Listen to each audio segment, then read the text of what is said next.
Alright, everyone, welcome to week 2. As always, this will be following along with the items that are in the week 2 module, so if you haven't checked that yet, make sure you check that out. This is the PowerPoint for this week. We're going to be talking about stories and narrative, elements of narrative, plot, so hopefully it'll give you a really good foundation as you're writing your first drafts of your narrative going into your second drafts next week. So this is all adapted from Janet Burroway's Imaginative Writing, and I've pared it down. This is actually a book that deals with creative writing on a much deeper level, but I've pared it down for you guys for the purposes of this essay. So the first thing that we have to talk about is structure. So a good way to think about story is as a journey. So you want to think about, where does the protagonist, the main character, in this case for your story, you are the main characters, where do they want to go? This doesn't have to be literal, but they should have some sort of goal. You should think about, what do you desire in that moment that you're writing about, and how are you going to get it? Every single story is going to deal with a character wanting something and trying to get it, and facing obstacles. So somehow there's some sort of conflict in every interesting story, something that prevents that main character from getting exactly what they want easily. Otherwise, every single story would be extremely boring of, Jane wants to get married, so she gets married, the end. If you want it to be a romantic comedy, it needs to be Jane wants to get married, but she has chronic commitment issues. So this, and this needs to happen before she can actually reach her goal. You need to think about also what needs to be done to overcome these obstacles, so decisions should be made. Think about, is the goal reached, and is it as expected? So a lot of the time when the main character actually gets their goal, gets that desire that they have, it doesn't feel as good as they thought it would feel. You think of the classic Disney villain where they get to the end, they're like, oh man, killing all those people did not feel as good as I thought it would. So now I'm gonna do something else to reach my deeper desire. You don't have to go that far in your narrative, but you can think about, when you're writing the significance of your story at the end, was that desire fulfilled, and was reaching that goal the thing that actually fulfilled that desire, or was it something unexpected? So I can't talk about narrative structure without talking about Freytag's pyramid. Maybe you guys talked about this in high school. This is what you use to talk about a simple narrative plot structure. So you've got first tier exposition. Exposition is basically setting the scene of the story. So you're gonna talk about where and maybe why we're there. You're gonna talk about who exactly is there, and you're going to give us the context for, how the story should feel mood-wise. And you can do all of that really by setting the scene with vivid details. The next thing on here is the inciting incident. This is the thing in the story where you make it clear what the goal is, what that desire is, what is going to happen to move the story forward, where you are trying to achieve that desire, that goal, whatever you want to do in the story. That's where you tell us, this is what's going to happen. So then you've got rising action. This is the part of the story where you're encountering obstacles to that desire, and the tension is constantly rising. Are you going to achieve this goal? Are you not going to achieve this goal? The climax is that moment where you can't turn back. You're going to make a decision, or something's going to happen where nothing will ever be the same afterwards. Falling action, those are the consequences of that decision. And then your resolution is going to be, for the purposes of this essay, probably really short.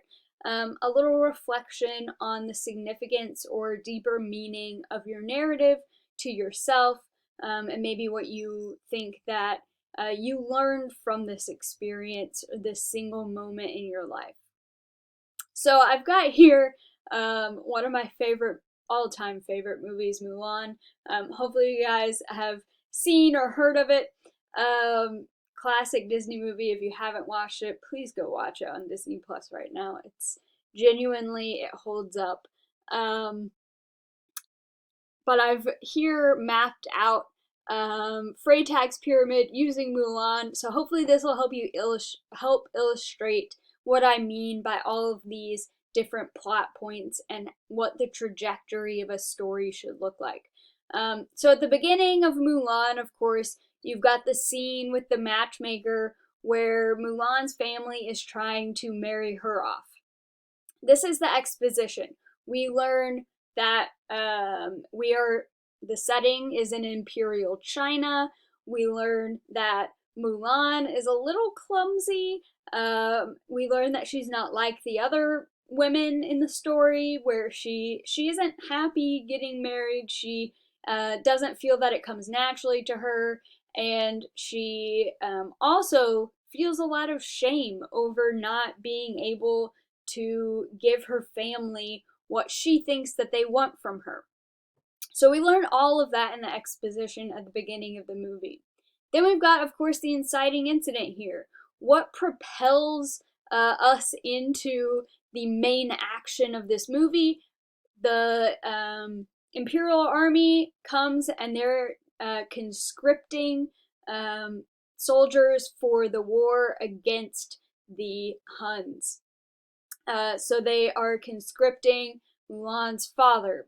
And of course, she decides, I'm going to save my father's life by instead going in his place, pretending to be a man, wearing his armor, cutting all my hair off, and I'm going to make him proud. I'm going to make my family proud by doing this. So this is going to propel us into the rising action, where she's of course going to face obstacles to achieving her goal, her desire to successfully bring her family honor, by almost being discovered as a woman, by having a lot of struggles with the training, by having to confront Shan Yu, the main evil guy. And then we're going to reach the climax. So at this point, it's been discovered that Mulan is a woman. She's been told, if you show your face again, if you come back, you will be executed, because the punishment for being a woman and joining the Imperial Army was death. So she's going to make this decision where she cannot turn back. She sees Shan Yu, that classic moment where he pops up out of the snow, and she realizes he's not dead. He's going to go attack the Emperor. So she makes the decision that she can't turn back from, which is to go and warn the Emperor of what's about to happen. She knows that she's risking death to do this, but she's making this decision anyway. And then, of course, because of that decision, she ends up fighting Shan Yu. And then we've got the resolution at the very end of the movie, where she returns home and realizes that her father and her family are proud of her no matter what. They would have been proud of her even if she hadn't gone and done this. And they love her for who she is, even if she doesn't fit into all of the social norms of the imperial China depicted in the movies. All right, so that is a very condensed version of Mulan as seen through Freytag's pyramid, which is the basis of narrative structure for all of the stories that we read and watch and experience in our daily life. Okay, so beyond just plot and structure, there are a few other elements of narrative that I want to go over with you. One of those is concrete specific details. So in your narratives, you should be showing me, not telling me. So concrete, what I mean by that is that there's an image, something that can be seen, heard, smelled, or touched. We want things to be visceral, tangible. We want to be sucked into the story. So we need it to be concrete. And then detail means that there is some sort of focus or specificity. We don't want things to be abstract. So this example shows you exactly how something can go from an abstract concept to a concrete specific detail that is good for a story. So you start out with creature, that's the most abstract thing that you could use to describe a dog. Then we go animal, four-legged animal, domestic animal, dog. We're not going to stop at dog. We're going to describe the breed, but actually we're going to go a step further and show what this dog is like in order to describe it. So we're going to say old Sammy asleep on the red rug, his haunches twitching in his dream. So that tells us something about this dog. Can't you picture this old family dog who's been around for like 10, 11 years, sleeping, and he's that cute little dog that always runs in his dreams. Or we could describe it as old Sammy asleep on the red rug, his teeth bared and gnashing in his dream. And that would tell us something completely different about this dog, that maybe it's mean. Maybe we would expect it to bite the main character at some point in this story. So how you describe something can really tell us a lot about its character. The second element of narrative that is really important for your stories is dialogue. So on this page, I've got a link here of how to punctuate dialogue, and you can look through this. You use a comma, then the quotation marks, and then the speech tag here. I'll let you read through that on your own. So good dialogue, like I've been saying with description, it reveals character through both what they say and descriptions and actions that are happening as you're giving the dialogue. It also reveals the relationship between two people through how they interact. You can show that two people are close, that maybe it's a professional relationship, maybe that they hate each other, through how they talk to each other. It moves the plot forward, and it's only included at important moments in your narrative. Anytime you have dialogue, it tells me I need to slow down and focus on what is being said, because whatever is being said right now is really important. So this is an example of bad dialogue. So I'll read through this and we can talk about what is wrong with this specifically. Let's go shopping, Carol said with a smile on her face. Sounds good, I said, smirking. Carol loves shopping. We get into my light blue 2007 Prius. It has cup holders and leather seats, and I really like it.